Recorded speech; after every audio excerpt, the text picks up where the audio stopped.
هي على الأقل شيء ديمقراطية العبد كما يتغني شوية.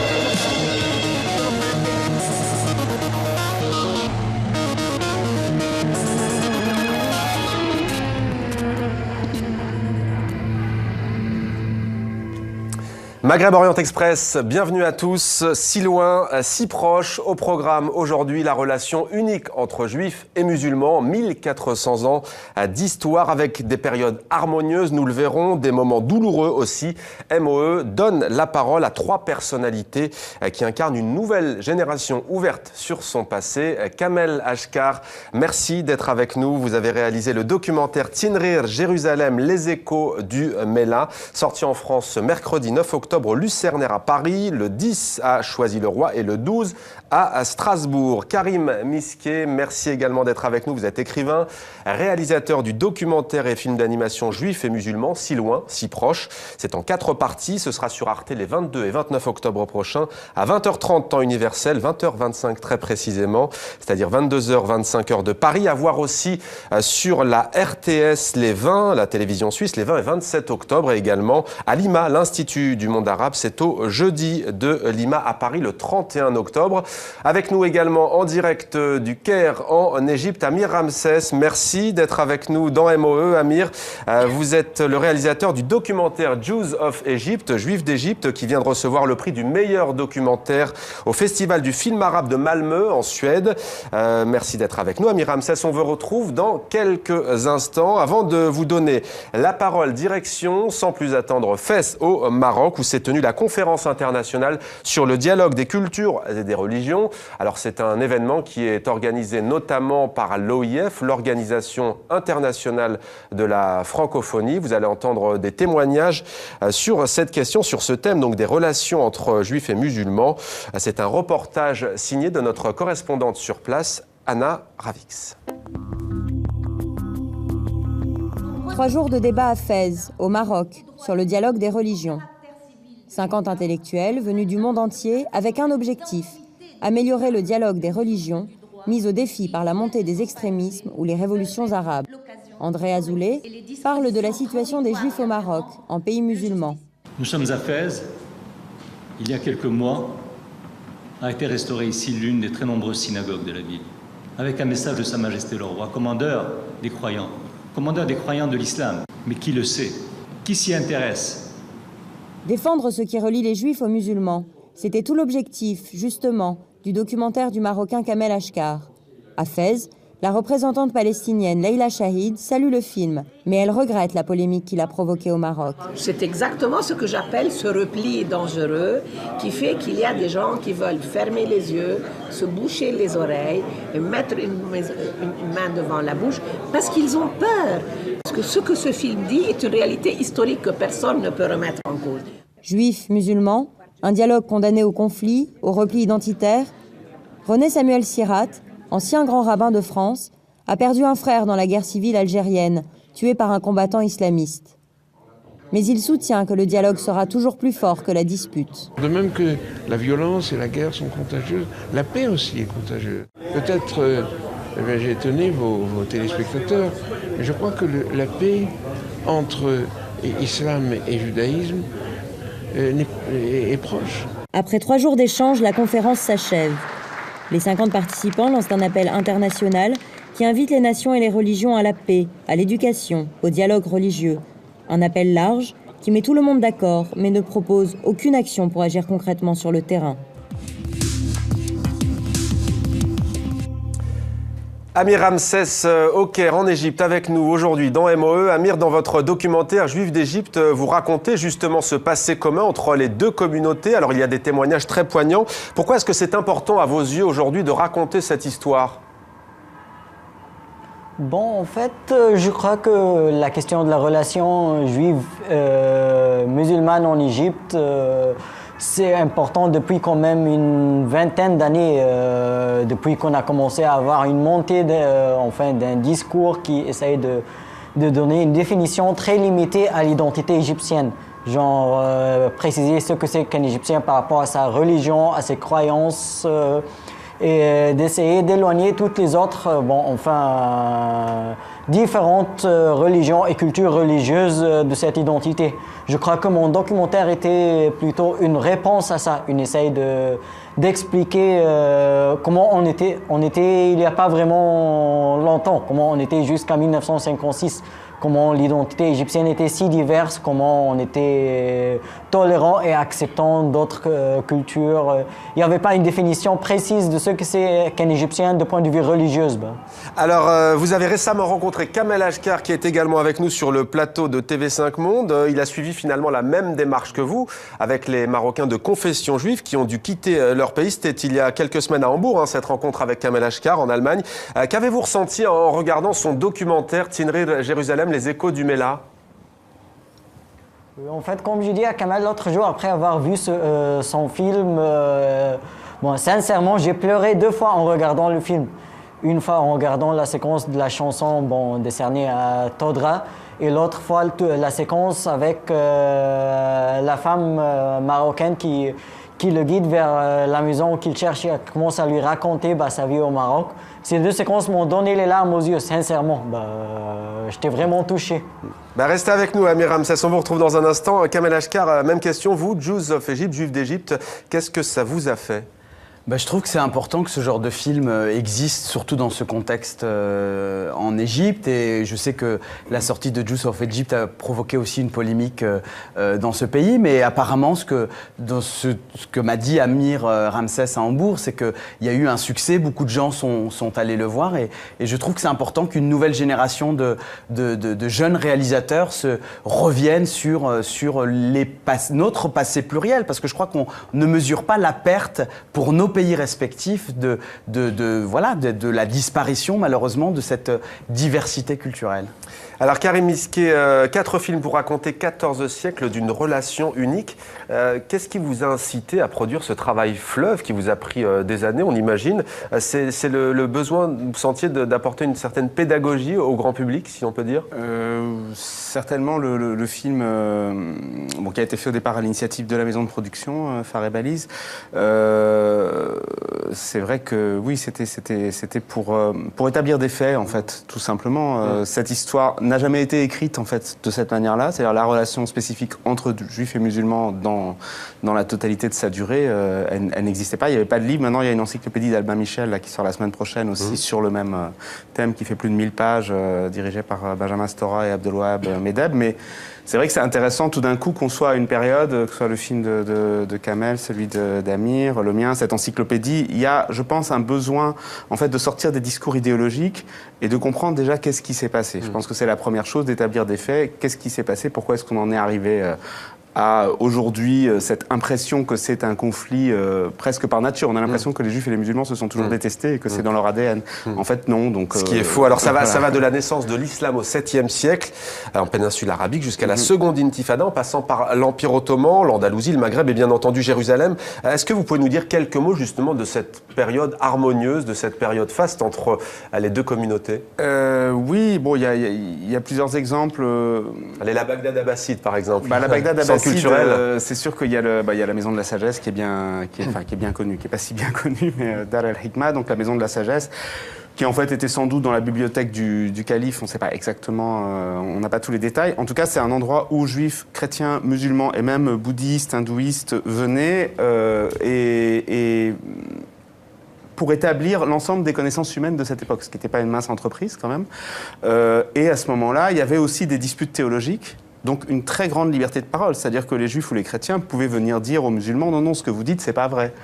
Et les autres disaient « Si, c'est vrai ». Et à la fin, évidemment, la victoire allait plutôt aux musulmans, puisque c'était le califat quand même, mais dans ce processus-là, les gens échangeaient beaucoup d'idées, et il n'y avait pas de peur, il y avait une vraie liberté de parole, et l'idée aussi qu'on a besoin de l'autre et de sa manière différente de voir les choses. Amir Ramsès, je me tourne vers vous. La pédagogie, c'est aussi quelque part ce qui vous a guidé dans votre documentaire?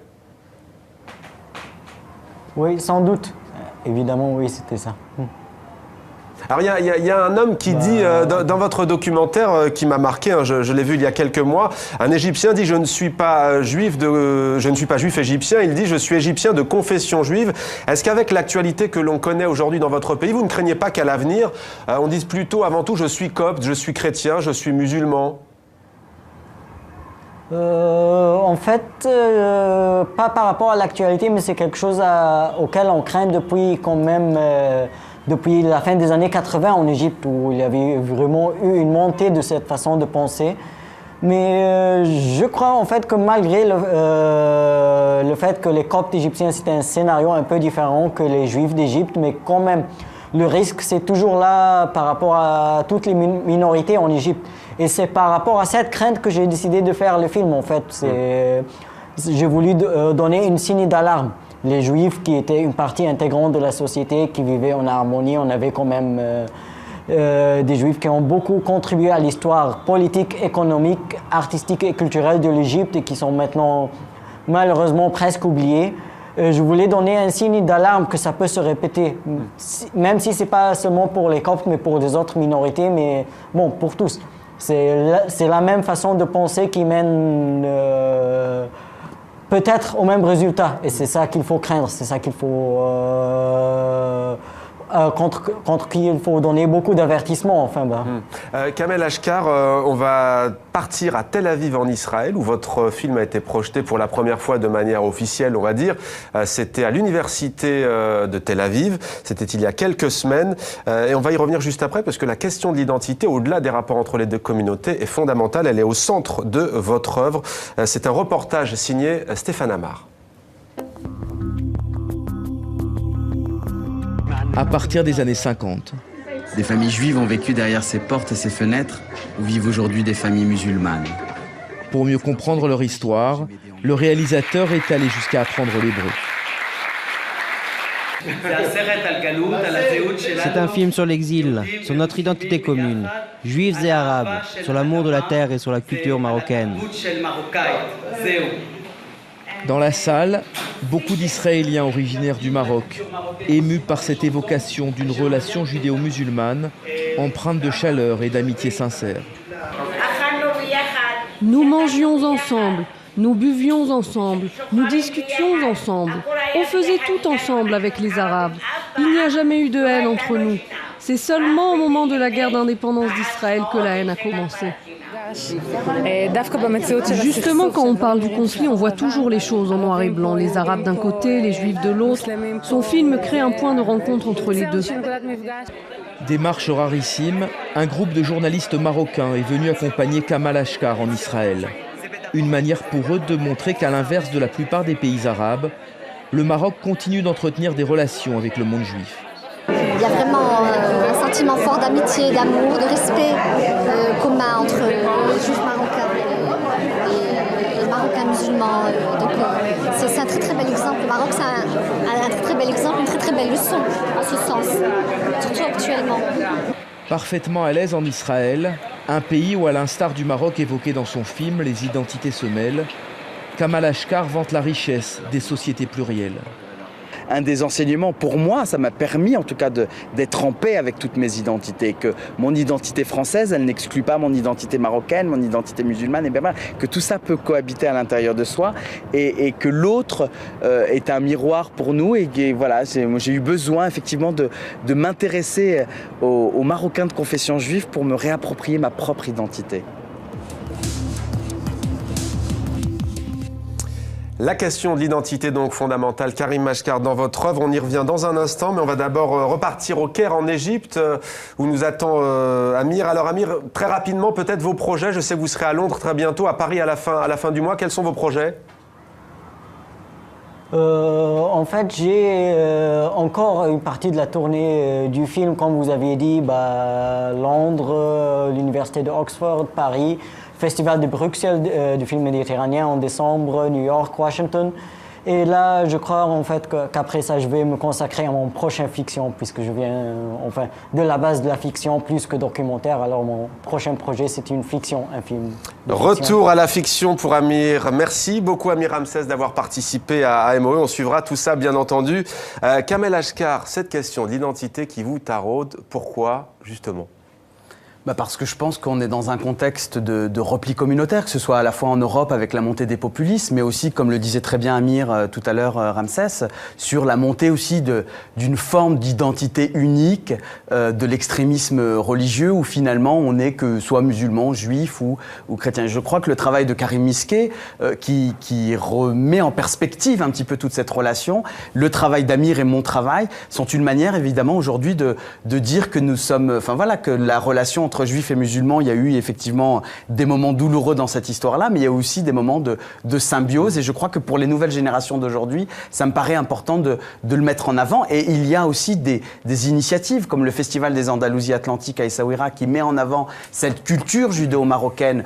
Ce festival a lieu fin octobre. Des associations comme Parler en paix où on apprend l'arabe et l'hébreu, c'est sortir, je pense qu'on est un peu à contre-courant. Mais ces jeunes Israéliens que vous avez rencontrés, est-ce qu'ils veulent comprendre justement ce passé? On a vu cette femme âgée, qui ne vous quitte plus d'ailleurs, Kamal Ashkar, qui est très émouvante dans votre documentaire. Elle parle berbère, bien entendu. C'est pas le cas des jeunes générations. En Israël, elles ne parlent plus berbère. Est-ce qu'elles ont cette volonté justement de connaître le passé de leurs grands-parents?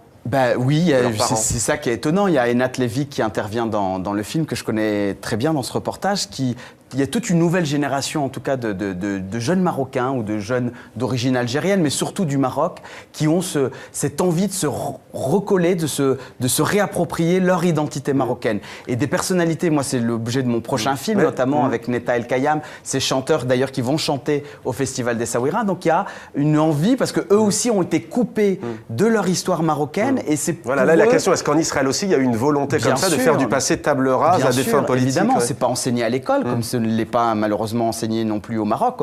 On a toute une génération d'amnésiques sur cette histoire-là. Et là, on sent que des deux côtés, que ce soit au Maroc, et j'ai vu avec l'accueil de mon film, mais aussi en Israël, il y a une volonté de retrouver effectivement ces racines perdues.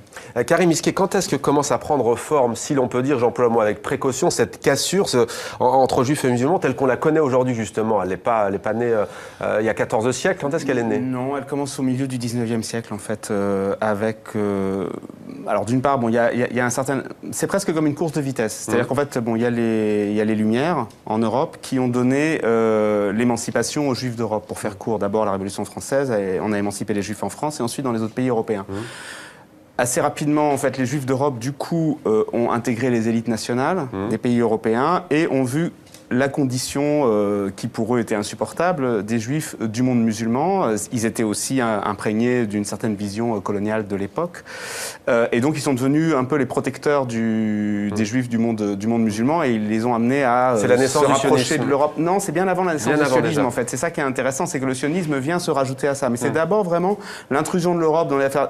Je dis pas ça, c'est pas du tout un jugement de valeur, c'est comme ça. Et ce qui est intéressant, c'est que dans l'Empire ottoman, il y a une tentative pour rattraper ça, c'est-à-dire qu'on abolit le statut de dhimmi, le statut d'infériorité des Juifs et des chrétiens en 1856. Il sera aboli également en Tunisie.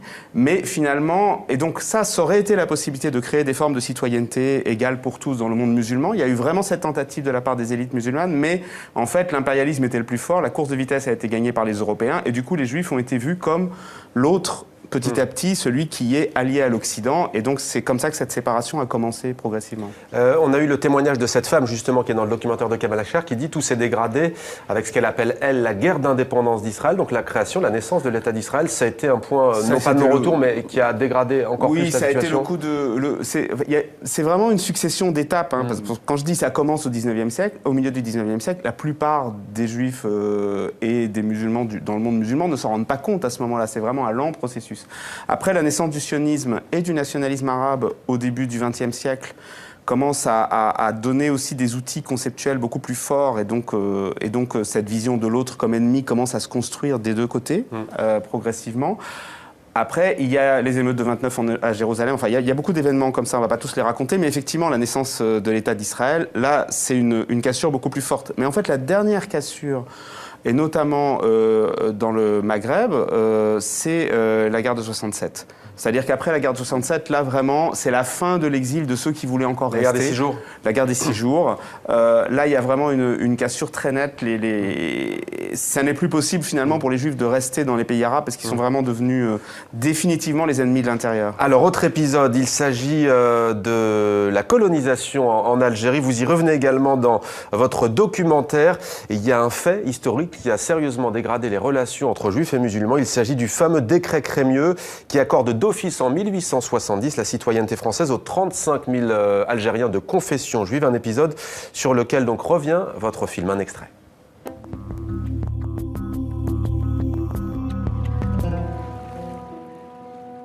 Il est une terre musulmane où l'alliance israélite universelle ne s'est pas implantée. C'est l'Algérie, qui est colonisée par la France depuis 1830. Une colonisation qui est en fait une annexion pure et simple. L'Algérie est divisée en 3 départements qui font partie intégrante du territoire français. Sur place, on compte 2 catégories d'individus. Les citoyens français, originaires de métropole, et les indigènes qui ne bénéficient pas des mêmes droits. Les Juifs d'Algérie sont des indigènes au même titre que les musulmans. Une situation inacceptable aux yeux de Crémieux. Pour Adolphe Crémieux, il ne faisait aucun doute que le meilleur service que lui, Crémieux, pouvait rendre à sa communauté juive, c'était de le transformer en français. Pour Crémieux, comme pour tous les Juifs de France, la France, la culture française, la nationalité française, c'est tout ce qu'il pouvait y avoir de mieux sur cette terre. Seul problème, les Juifs d'Algérie ne veulent pas de cette nationalité française, car ils refusent de renoncer à leurs lois religieuses. En 1870, Crémieux, alors ministre de la Justice, octroie par décret et sans leur demander leur avis la nationalité française à l'ensemble des Juifs de la colonie. Il dira de lui-même qu'il est le Yahvé des Juifs d'Algérie, celui qui les a fait sortir des ténèbres de l'indigénat pour accéder aux lumières de la citoyenneté. Voilà, guerre d'Algérie, sujet sensible également, Kamal Ashkar, sujet sensible, on l'a dit, le conflit israélo-palestinien. Vous, ce qu'on vous reproche finalement, ce n'est pas de parler du passé commun entre juifs et musulmans, au Maroc ou ailleurs, mais ce qu'on vous reproche, c'est ce qu'on pourrait appeler la normalisation, entre guillemets, avec l'État d'Israël. Que répondez-vous à certains défenseurs de la cause palestinienne qui, au contraire, eux, appellent au boycott? Vous vous dites, tout dépend de qui on va voir en Israël? Oui, et puis Leïla Chaïd a très bien résumé. Je crois qu'on peut pas être plus palestinien que les Palestiniens, et ça suffit aussi, cette instrumentalisation de la souffrance réelle des Palestiniens. Moi-même, je défends évidemment l'établissement d'un État palestinien digne et souverain, mais je crois qu'on peut pas nous interdire de raconter des histoires. Ces Juifs marocains sont partis essentiellement des Juifs de ma ville en Israël. Je ne vais pas me censurer d'aller en Israël pour aller filmer une page de notre histoire. Et je crois que j'aimerais bien que ces personnes, c'est pas arabistes et c'est pas islamistes qui ont ce mot-là à la bouche de normalisation comme une espèce d'obsession, s'intéressent plutôt à ce qui se passe aujourd'hui dans le monde arabo-musulman entre guillemets, où on a ce qui se passe en Irak tous les jours, ce qui se passe en Syrie, et on les entend jamais sur ces massacres tous les jours de musulmans par d'autres musulmans. Donc je crois que ça suffit de faire diversion aussi sur les vraies questions qui nous intéressent. Karim Miskier, très rapidement peut-être avant de vous poser une question, vous appréhendez ou pas, vous, la sortie de votre documentaire? Vous craignez les réactions? Non. Pas forcément?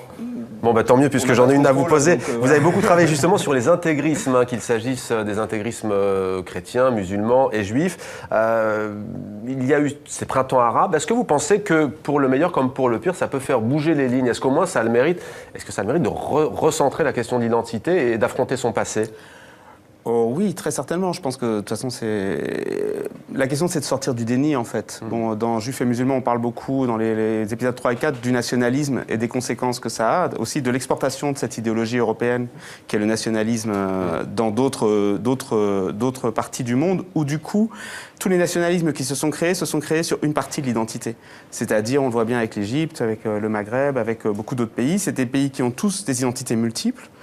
On parle des Juifs et des musulmans, mais il y a les Berbères, il y a les Kurdes, il y a tout un tas d'identités dans le monde arabe. Mais le nationalisme arabe a fait que l'identité était uniquement arabe, d'abord, il y avait beaucoup de chrétiens qui ont créé le nationalisme arabe, donc on a fait une place aux chrétiens, mais même les chrétiens reconnaissaient que quand même la culture dominante était arabo-islamique. Donc c'est cette identité-là qui s'est mise à finalement être dominante, et non seulement, c'est même plus que exclure les autres, c'est-à-dire qu'elle n'avait plus le droit de citer, et même le droit d'avoir existé, d'une certaine manière. Donc c'est cette reconstruction un peu orwellienne du passé, et je pense que les printemps arabes, on peut dire arabe, arabo-berbère, kurdo-arabe, j'en sais rien, voilà. Multiple en tous les cas. Le printemps, bon bah oui, évidemment, ça ouvre, parce que toute personne qui fait partie d'un pays arabe aujourd'hui, du coup, il y a une liberté de parole quand même qui est nouvelle, et du coup, il peut s'interroger sur son passé et se demander, lui, qui il est, d'où il vient, et aussi pourquoi, comme dans le film de Kamal, ses voisins ont disparu il y a 40 ou 50 ans. Qu'est-ce qui s'est passé pour que tout d'un coup une partie de la population s'évanouisse, ou bien pour qu'une autre partie de la population n'ait plus le droit de citer ou de parler sa langue Merci beaucoup Karim Isquet, merci également à vous Kamel Ashkar d'avoir été les invités de Maghreb Orient Express. Merci. On aura l'occasion de revenir bien entendu sur vos différents projets. On se retrouve quant à nous dimanche prochain pour un nouveau numéro de MOE.